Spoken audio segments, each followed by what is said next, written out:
तो एक योगी और एक भोगी का दृष्टिकोण क्या होता है? That is verse number 69। यानी स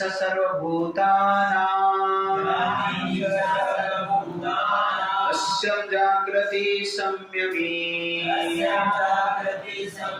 यस्यां जाग्रति भूतानि सानि सा पश्यत मुनेः। Translation: What is night for all beings is the time of awakening for the self-control, and at the time of awakening for all beings is night for the introspective sage. या निशा सर्वभूतानि, निशा मतलब रात्रि, नाइट टाइम, जो अनेक जीव के लिए, साधारण मनुष्य के लिए जो रात्रि है, तस्यां जागृति संयमी, योगी के लिए वो जागृत का समय है। यस्यां जागृति भूतानि, जिस समय बाकी साधारण लोग जागृत रहते हैं, सानि सा पश्यत मुनि, मुनि के लिए, योगी के लिए वो रात्रि, वो सो जाता है। जो साधारण लोग जागते हैं, मुनि सो जाता है। जो मुनि जागता है, साधारण लोग सो जाते हैं। जो साधारण लोग के लिए जागरण का स्थिति है, वो योगी के लिए निद्रा का समय है। वो साधारण लोग के लिए जो निद्रा का समय है, योगी के लिए वो जागरण का समय है। तो ये पढ़ के लोग आश्चर्य होते कि वर्ष में क्या बताया जा रहा है। तो लड़के ने पूछा क्या है ये? बोला सिंपल है, जो योगी है वो दिन में सोते हैं और जो भोगी है वो रात को सोते हैं। और क्या है? इसको जान ऐसा सर्वभूतानां तस्यं जागृति। इसका अर्थ सिंपल है, इतना कॉम्प्लिकेशन करने की आवश्यकता है। इसका अर्थ ये है, इंद्रिय तृप्ति भोगी के लिए यूजफुल है और उसका प्राइम गोल ऑफ लाइफ है,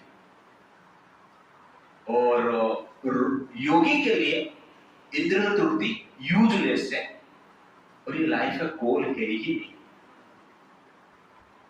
भोगी के लिए भक्ति यूजलेस है, जीवन का गोल है ही नहीं, और योगी के लिए भक्ति यूजफुल है, ये प्राइम गोल।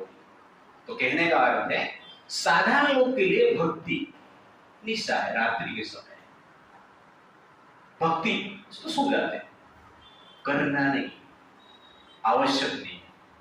लेकिन योगी के लिए भक्ति करना है, स्पिरिचुअलिटी को प्रैक्टिस करना है। और योगी के लिए इंद्रिय तृप्ति यूजलेस, इंद्रिय तृप्ति मतलब सो जाना, कुछ करना नहीं, निशा। रात्रि मतलब क्या करते लोग? सोते हैं, काम धंधा छोड़ देते हैं, आराम करते हैं, एंगेजमेंट नहीं। तो ये वर्ष बताता है, योगी जो है इंद्रिय तृप्ति में एंगेज नहीं रहते। उनका दृष्टिकोण ये, उनका दृष्टिकोण क्या है? Sense gratification is the root cause of misery. ये योगी का दृष्टिकोण है, और sense control is the root cause of happiness और पीस। भोगी का दृष्टिकोण क्या है? Sense control means misery, sense gratification means happiness. ये योगी का दृष्टिकोण, और उसके अनुसार संसार में जी रहे। तो संसार में ज्यादातर भोगी, इसलिए इंद्रिय तृप्ति उनका जीवन का परम लक्ष्य है। काम उपभोग परमाहा, 116 चैप्टर में काम प्रभोग करना जीवन का परम लक्ष्य है। एतावत इति निश्चिता, डिटरमाइंड हो करने के, वो जनरल कौन है? भोगी। बट योगी क्या करता है? राम का चिंतन करता है, सेंस को कंट्रोल करता है, उसको हम क्या कहते हैं? योगी कहते हैं। तो इस जो श्लोक है, इसका सिंपल अर्थ है that for Yogi sense gratification is useless, sense control is life, भक्ति इज लाइफ। फॉर भोगी sense gratification is useful, sense control is darkness, और भक्ति इज यूजलेस। इस प्रकार भोगी सोचते हैं। उनका दृष्टिकोण क्या है? जब शरीर को देखते हैं वो भोग्य वस्तु के रूप में देखते हैं, ऑब्जेक्ट ऑफ एंजॉयमेंट के रूप में देखते हैं। लेकिन जो योगी है कैसे देखता है शरीर को? हाड़ मांस का पेटी, शाम में लपेट। कोई बन जाता है बेटा और बेटा। वो जरिए क्या है? योगी का दृष्टिकोण। और भोगी मजा आएगा, एंजॉयमेंट का वस्तु है, सुख का सागर है, डूब जाएंगे, मर जाएंगे। तो ये जो है योगी का दृष्टिकोण है। तो इस प्रकार हमारा शास्त्र कहता है एक एव पदार्थस्तु त्रिधा भवति विक्षितः कुणपः कामेनि हि मांसः योगिभिः कामेभिः स्व। तो एक पदार्थ है, तीन व्यक्ति तीन प्रकार में देखते हैं, योगी, कामी और सोए। तो कुत्ता, तो योगी का दृष्टिकोण अलग है, कामी का दृष्टिकोण अलग है और कुत्ता का दृष्टिकोण अलग है। एक एव पदार्थ, रास्ते में एक लड़की जा रही है, सुंदर लड़की, उसको कामी देखा तो कैसे देखा? अरे भोग्य वस्तु है। उसको योगी देखा तो कैसे देखा? कुणपय। कुणप मतलब हड्डी, मांस, स्टूल, यूरिन का बैग है। जैसे बैग में लेके जाते हैं ना मछली, सब्जी, ये सब लेके जाते हैं ना, तो ठीक वैसे ही आत्मा एक बैग लेके घूम रहा है। क्या है ये बैग? हाड़ मांस का बैग है, यूरिन स्टूल का बैग है, ब्लड म्यूकस का बैग है, उसको लेके हम जा रहे हैं। तो सोल कौन सा बैग को लेके घूम रहा है संसार में? ब्लड स्टूल का बैग लेके। लैपटॉप का बैग लेके घूमे तो भी कुछ फायदा है। और उसको हम क्या कहते हैं? शरीर कहते हैं। मैं शरीर हूं, इस प्रकार हम जनरली अहंकार करते हैं। वास्तव में बैग लेके घूम रहे हैं, लेकिन शाम में लपेटा है ना, इसलिए कामी उसको भोग्य वस्तु के रूप में देखते हैं। और कुत्ता कैसे देखता है? मांस, खाने का वस्तु, उसको काट के मैं खा लूं। बाघ देखेगा तो मांस के रूप में देखेगा। तो एक ही वस्तु है, लड़की है, सुंदर लड़की, तो सुंदर लड़की के रूप में कामी देखता है। एक स्टूल, यूरिन का बैग के रूप में योगी देखता है। और बाघ और कुत्ते मांस के रूप में देखते हैं। आप कौन है? कुत्ता है, भोगी है, ये योगी? तो हम भोगी नहीं, योगी नहीं, हम तो रोगी हैं।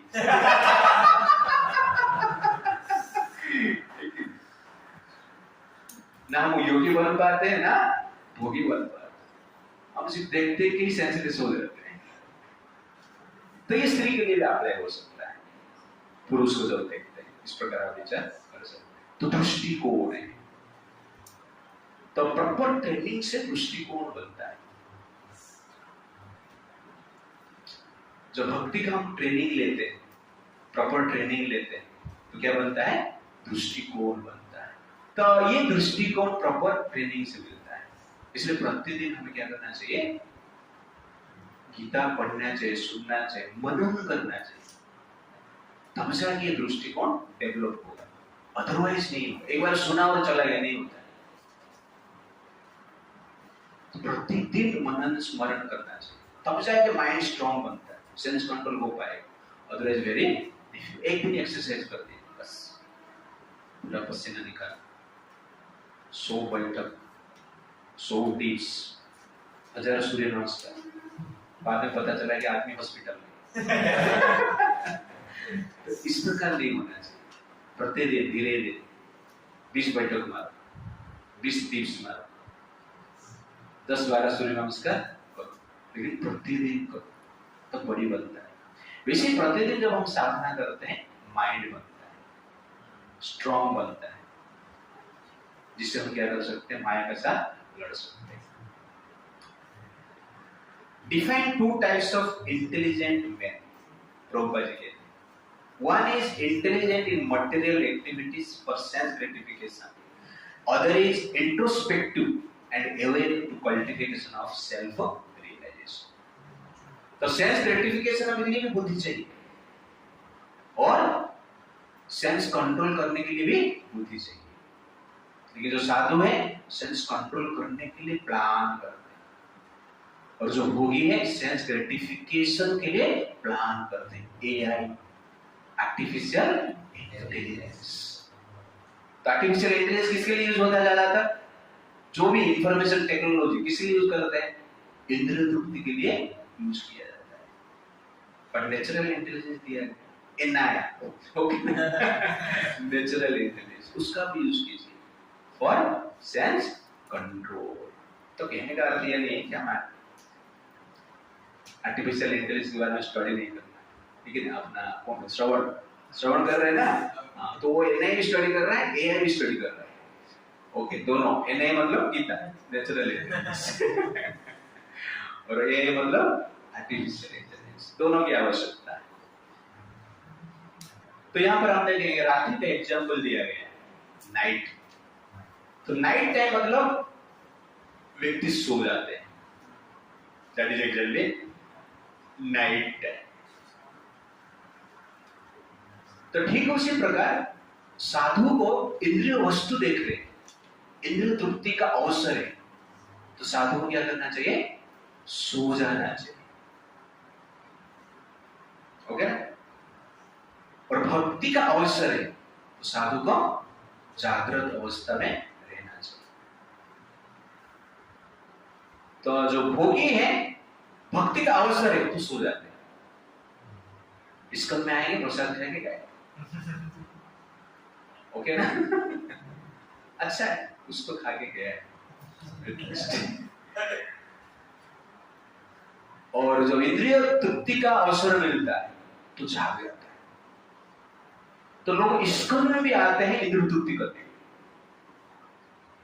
मजा करने, और लौटा करके चले जाते हैं। इस प्रकार भी देखा गया है। स्पिरिचुअल ऑर्गेनाइजेशन में इस प्रकार देखा जाता है। बाबा लोग पकड़ा जाते हैं, भोले बाबा, अपने आप को विष्णु बोलते हैं, भोले बाबा, भोले बाबा। इस प्रकार कहा जाता है कि भोले बाबा मुर्दा को जिंदा भी कर दिए, लेकिन 121 लोग मर गए, भोले बाबा कहां पे पता नहीं। तू प्रॉब्लम है, और भोले लोग भोले बाबा के पकड़ में आ जाते हैं।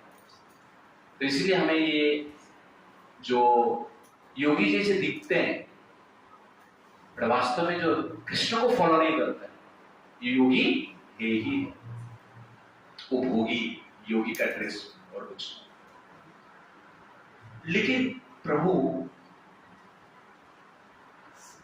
हम तो सेंस कंट्रोल करना चाहते हैं, साधु जैसे योगी जैसे दृष्टिकोण रखना चाहते हैं, कितना भी कुछ हो जाए, ये इंद्रिय तृप्ति का भावना मन में आ ही जाता है। तो हम क्या करें? आप तो सेंस कंट्रोल के बारे में बताया अभी तक, 69 श्लोक भगवान बता चुके। फिर प्रश्न ये आता है कि बार बार सेंस कंट्रोल के बारे में हम सुनते हैं, लेकिन विचार बार बार आता रहता है। तो हम क्या करें? That is verse number 70।